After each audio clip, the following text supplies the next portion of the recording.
Olá, queridos alunos do 8º ano /9, sejam bem-vindos a essa transmissão, a nossa terceira aula da disciplina de História. Nós vamos tratar justamente sobre as revoltas coloniais que eclodiram no Brasil durante o colonialismo.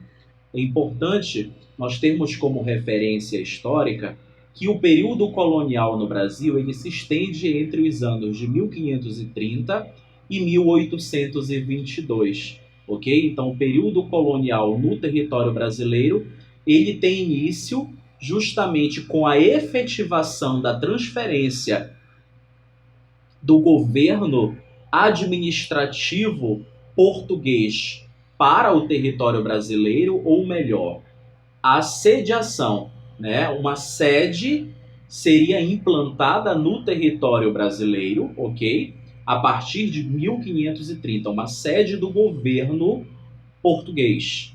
Ou seja, agora a administração portuguesa ela estará efetivamente no território brasileiro.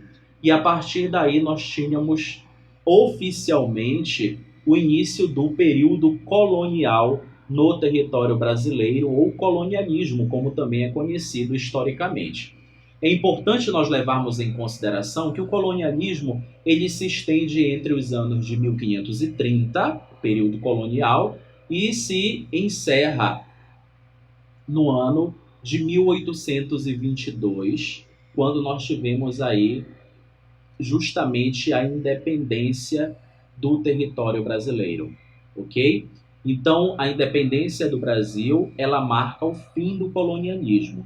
Mas é importante nós lembrarmos que durante esse período, de 1530 até 1822, quando nós temos a independência do Brasil, nós tivemos uma série de mudanças e alterações no panorama sociopolítico e econômico brasileiro. É importante nós levarmos em consideração que eclodiram nessa região diversas revoltas. E essas revoltas, elas foram de cunho nativista e separatistas. Então, nós tivemos dois direcionamentos, ok, de movimentos revoltosos no Brasil. Duas práticas de movimentos revoltosos no Brasil, sendo eles o nativista e o separatista, ok? De cunho nativista e separatista. Professor, qual a diferença entre as revoltas coloniais nativistas e as revoltas coloniais separatistas? Muito importante, gente. As revoltas coloniais nativistas, elas tinham como principal objetivo lutar pela melhoria das condições de vida na colônia, principalmente nas regiões periféricas, nas áreas rurais do território brasileiro, onde as condições de vida elas eram mais precárias, ok? Nos grandes centros urbanos, aonde a alta burguesia e até mesmo a baixa burguesia dispunha de alguns privilégios, essas condições elas eram mais favoráveis.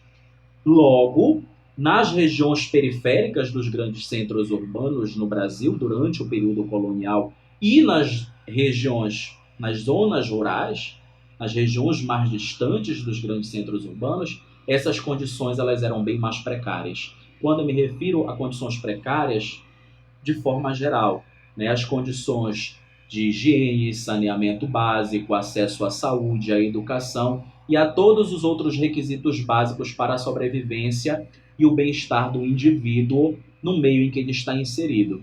Então, essa é uma característica de revoltas coloniais nativistas. E já as revoltas coloniais separatistas, elas tiveram como objetivo a separação, ou melhor, emancipação do território brasileiro.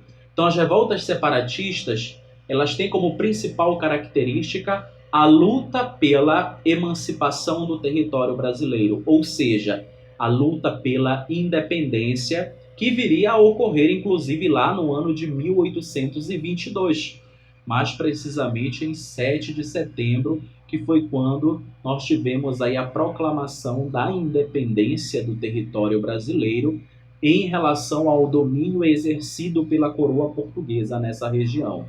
É importante nós lembrarmos que o movimento emancipacionista no Brasil, o movimento pela independência, emancipação é o mesmo que independência, ok, gente? Luta pela independência. É importante nós lembrarmos isso.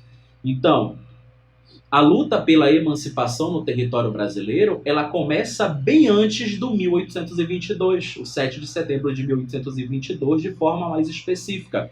É importante nós levarmos em consideração que essas lutas pela independência, elas se deram através de diversas revoltas e rebeliões que eclodiram durante o período colonial e que acabaram influenciando diretamente o processo de independência lá em 7 de setembro de 1822. Então, as revoltas separatistas, elas tinham como principal objetivo a luta pela emancipação, ou seja, pela independência do território brasileiro, pelo fim dos vínculos do território brasileiro com o domínio da coroa portuguesa, ou seja, com esse domínio europeu exercido pelos portugueses no território brasileiro. É importante nós levarmos em consideração que essas revoltas separatistas, elas tiveram uma característica bem diversa, né? Inclusive as lutas elas foram se diversificando,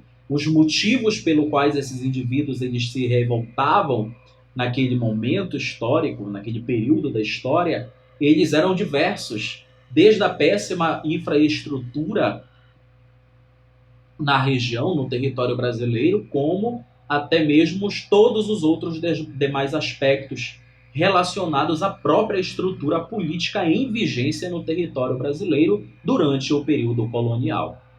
Então, na nossa próxima aula, nós vamos falar sobre algumas características específicas, tanto de revoltas coloniais nativistas, como de revoltas coloniais separatistas.